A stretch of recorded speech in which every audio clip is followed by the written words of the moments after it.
ribbon, name box, kolom, row, cell, rank, sheet. Dari nama-nama yang saya sebutkan tadi, apabila ada teman-teman yang tidak tahu, maka teman-teman wajib menonton video ini. Halo, saya Sakila Intan Junita, Prodi Manajemen Pendidikan Islam semester 2. Selamat datang pada video saya yang pertama, yang akan menjelaskan worksheet pada Excel. Mari simak dengan baik, semoga bermanfaat. Oke teman-teman, ini adalah video pertama atau pembelajaran pertama. Untuk itu, sebelum kita melangkah lebih jauh untuk pembelajaran, langkah baiknya kita mengenal bagaimana sih tampilan pada Microsoft Excel. Karena apabila kita tidak mengetahui dasar-dasar Microsoft Excel sendiri, otomatis untuk pembelajaran ke depannya akan lebih sulit. Misalnya, saya bilang pada sel D4. Jika tidak paham, otomatis teman-teman tidak tahu di mana sel D4. Oke, yang pertama yang harus kita ketahui yaitu sel. Apa itu sel? Sel adalah satu kotak ini. Nah, itu yang dinamakan sel. Untuk mengetahui sel itu ada di mana, teman-teman bisa lihat pada kolom. Jadi, yang ada tulisan A, B, C, D, E, F, G, ini dinamakan kolom. Sedangkan yang ada tulisan 1, 2, 3, 4, dan seterusnya itu dinamakan row atau baris.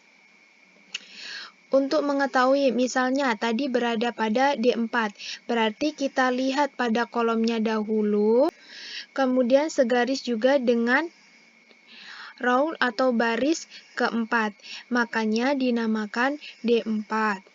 Untuk mempermudah teman-teman, bisa lihat pada name box. Nah, ini namanya name box. Pada name box ini akan menampilkan di mana kita sedang bekerja. Misalnya, saya klik ini.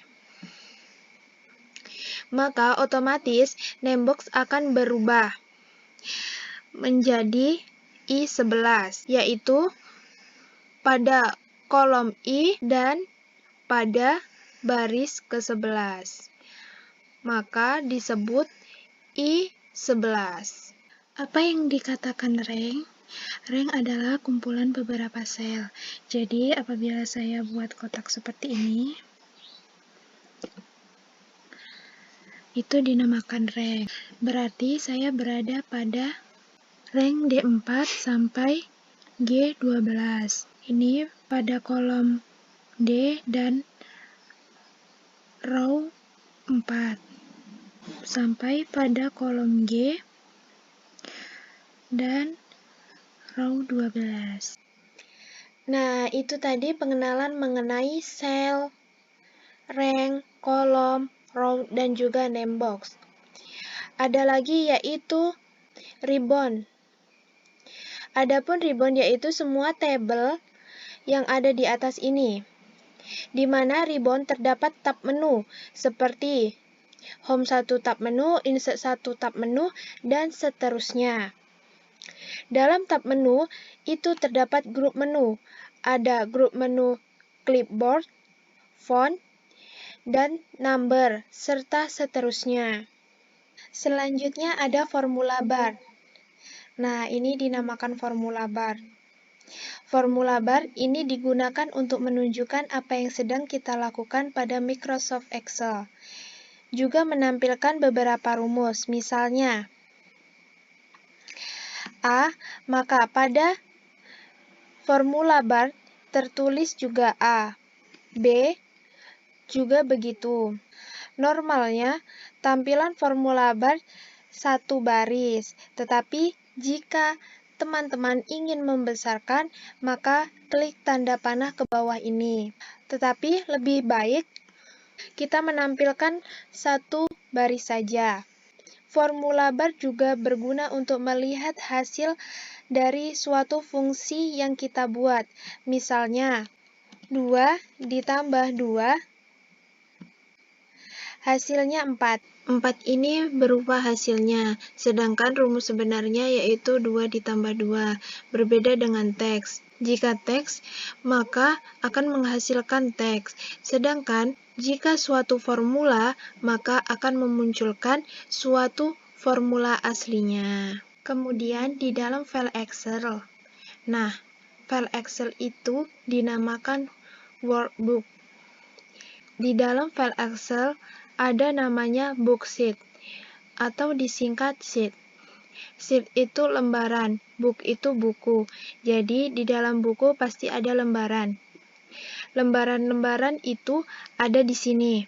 Ada set 1, kita bisa tambah set 2, set 3, set 4, dan seterusnya.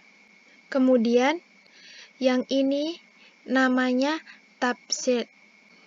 Untuk sheet kita bisa rubah namanya. Seperti Shakila. Lalu kita juga bisa memberi warna. Merah, kuning, hijau, dan sebagainya. Bisa juga kita sembunyikan. Klik kanan, lalu pilih hide. Untuk membuka kembali, klik kanan, unhidden. Pilih sheet 4, lalu OK. Nah, itu untuk sheet. Mungkin itu saja pemahaman untuk tampilan menu atau tampilan Microsoft Excel. Semoga teman-teman bisa lebih paham dasar-dasar Microsoft Excel. Kurang dan lebihnya saya mohon maaf. Akhirul kalam, wassalamualaikum warahmatullahi wabarakatuh.